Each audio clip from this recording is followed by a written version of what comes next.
네, 오늘도 주시는 이 말씀 가운데 은혜의 말씀을 우리가 붙잡고 또 능력의 삶을 살아가시는 우리 모두 되길 축복합니다. 오르난의 이 타작마당은 하나님께서 용서의 자리로 세우신 은혜의 장소였음을 우리가 보게 될 것입니다. 다윗이 회개하였고 그 죄에 인한 그 회개로 인하여서 하나님은 오르난의 타작마당으로 다윗을 부르십니다. 그 자리에서 우리가 또 다시 한번 하나님의 은혜를 기억하며 나아가기를 원합니다. 죄인이었던 다윗이 하나님께로 나와 용서를 받았습니다. 다윗은 그곳을 가리켜 이렇게 선포합니다. 22장 1절 말씀을 우리가 다시 한번 읽겠습니다. 다윗이 이르되 이는 여호와 하나님의 성전이요 이는 이스라엘의 번제단이라 하였더라. 후에 이곳은 솔로몬에 의해 세워질 하나님의 성전 자리였습니다.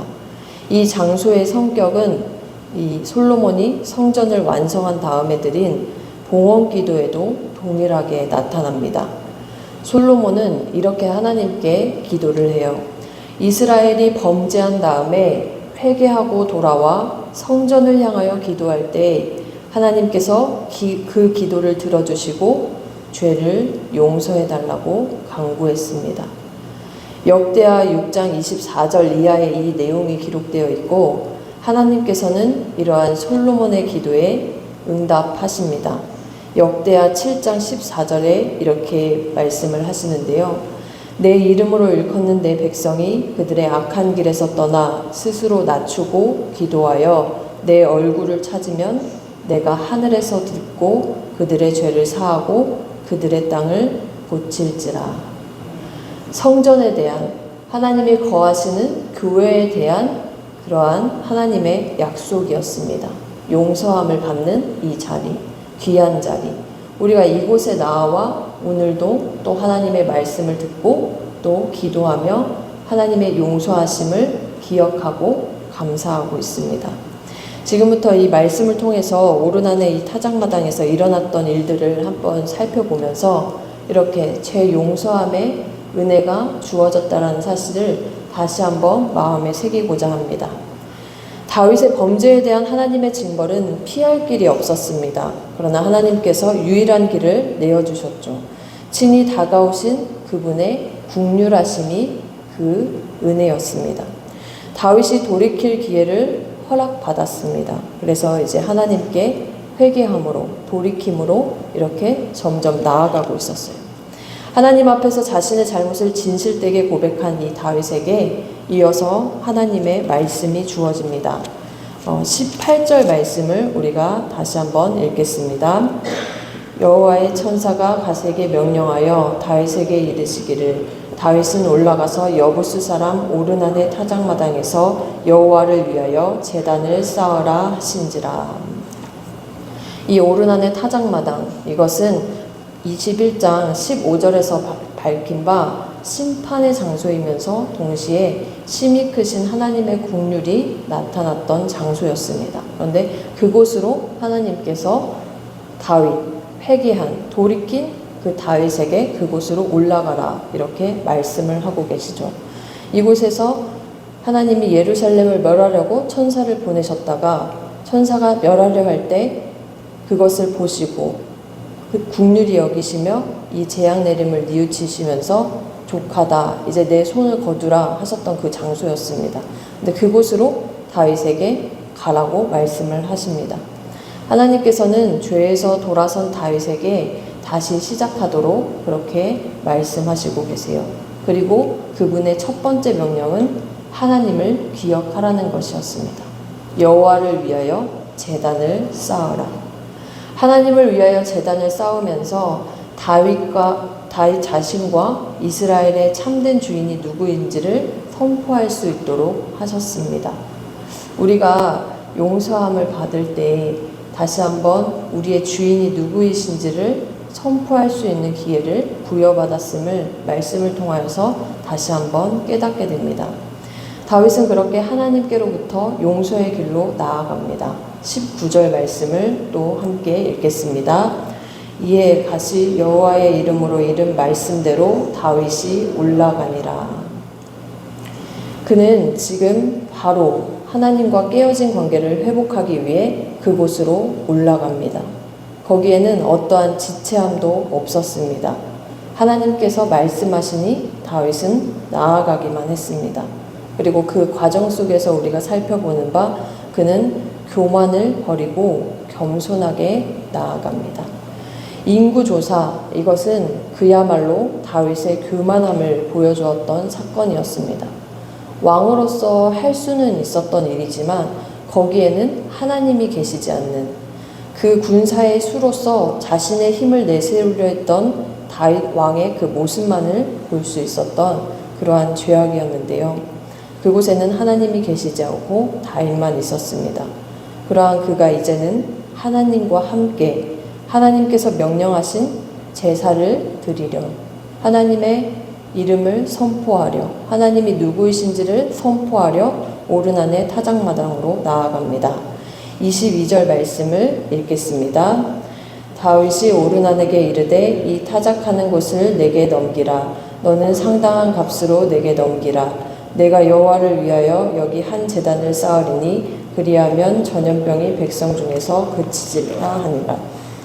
오르난과 만난 이 다윗은 그런데 이제 교만했어요. 자신만 보였고 자신이 위에서 어떻게 통치하려고 했습니다. 그런데 오르난과 만난 이 다윗은 변화를 받았습니다.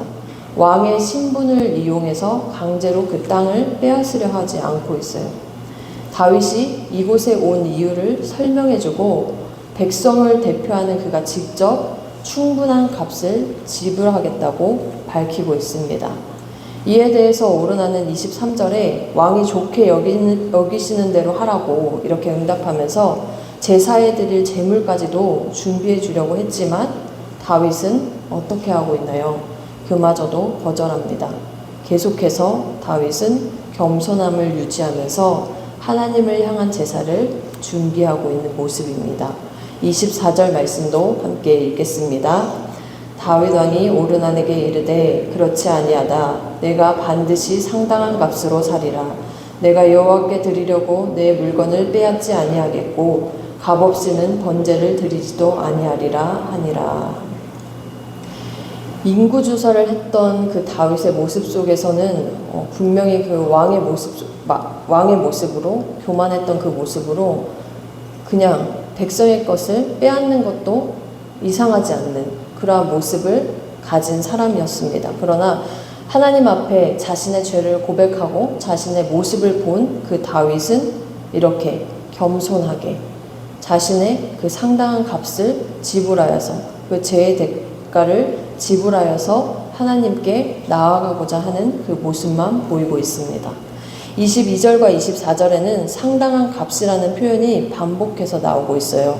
여기에는 이러한 다윗의 충분한 회개와 또한 충분한 준비라는 것이 담겨 있습니다.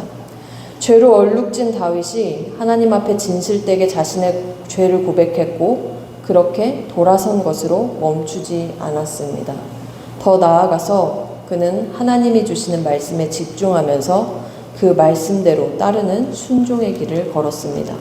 그리고 중심을 들이는 겸손의 길로 향하여서 하나님을 만날 그러한 준비를 신실하게 하였습니다. 끝내 하나님은 그러한 다윗을 용서하셨습니다. 26절과 27절 말씀을 함께 읽겠습니다. 다윗이 거기서 여호와를 위하여 제단을 쌓고 번제와 화목제를 드려 여호와께 아뢰었더니 여호와께서 하늘에서부터 번제단 위에 불을 내려 응답하시고 여호와께서 천사를 명령하시며 그가 아멘. 오늘 말씀을 읽으면서 그리고 역대상 이 말씀을 계속해서 읽으면서 또 다윗의 죄와 그를 용서하시는 하나님의 긍휼을 묵상하면서 계속해서 예수님 생각이 많이 났습니다. 우리가 오늘도 예수님으로만 살아갈 수밖에 없음을 또다시 고백하게 되었습니다. 죄인이었던 우리가 지불해야 했던 상당한 값은 이루 말할 수가 없었습니다. 감당할 수조차 없었던 그러한 값입니다. 게다가 우리에게는 돌이킬 힘조차 없었습니다. 그러나 그 값을 대신하여 예수 그리스도가 자신의 생명을 내어 지불해 주셨습니다. 희생 제물이 되어 주셔서 단번에 그렇게 들이심으로 인해 우리는 하나님께 온전한 용서함을 받았습니다. 우리가 그분을 의지하여서 죄와 맞서 하나님께로 돌이킬 힘조차 그분은 마련해 주셨습니다. 교회에서 우리가 교회로 이렇게 나오는데 이 교회에서 우리는 무엇을 생각하고 또 무엇을 선포해야 할까요? 우리는 이 은혜, 하나님의 이 은혜를 기억하고 선포하며 이 은혜로만 하나님께 나아가야만 합니다. 이 말씀을 통하여서 우리가 매일 또 새벽 기도에 나오시고 또 혹은 주일 예배, 수요 예배 이렇게 예배를 참여하면서 이 나오는 우리의 교회로 나오는 발걸음이 어떠한지 질문해 보려고 합니다. 각자의 삶 속에서 이제 답을 하셔야 할 텐데요. 교회로 나오는 발걸음에 예수 그리스도로 인한 철저한 회개와 철저한 준비로 하나님의 용서하심을 기억하는 우리 모두가 되기를 축복합니다.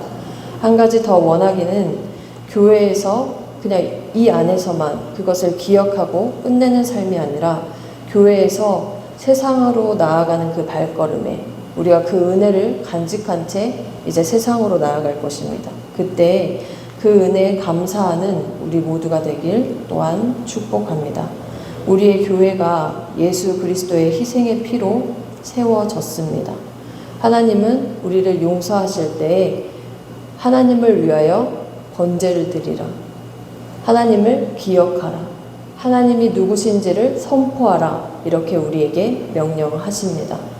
우리가 예수 그리스도 그 희생의 제물로 인하여서 용서함을 받았고 우리는 이제 하나님과의 그 관계로 나아갈 때 하나님이 어떠한 분이신지를 매일매일 선포해야 할 것입니다. 그 은혜의 장소로 이 교회를 허락하여 주셨고 이 교회 안에서 또한 그것을 기억하면서 또한 선포하며 나아가야 할 것입니다. 우리가 이 말씀을 들으면서 다시 한번 바라고 또 기도하기는 은혜의 장소인 교회를 위해 함께 기도해 주셨으면 좋겠습니다. 우리에게 죄 용서함을 받게 하신 예수 그리스도를 기억하는 이 장소, 그리고 감사의 고백을 드릴 수 있는 장소, 이 장소를 허락하신 또 하나님께 감사 기도를 드리며 온전히 나아가는 우리 모두가 되었으면 좋겠습니다. 오늘 하루 예수 그리스도로만 살아가시길 원합니다. 그분으로 인하여 우리는 용서함을 받았고 그 용서함은 온전한 것이 되었습니다. 우리가 어떠한 짐승의 희생 제물을 요하지 않고 단번에 드리신 그분의 희생 제물로 인하여서 날마다 하나님의 보좌 앞에 나아옵니다. 그 은혜를 기억하시기를 소망합니다. 그리고 그 은혜의 장소인 이곳에서 하나님을 향해 더 가까이 나아가시는 우리 모두 되길 축복합니다.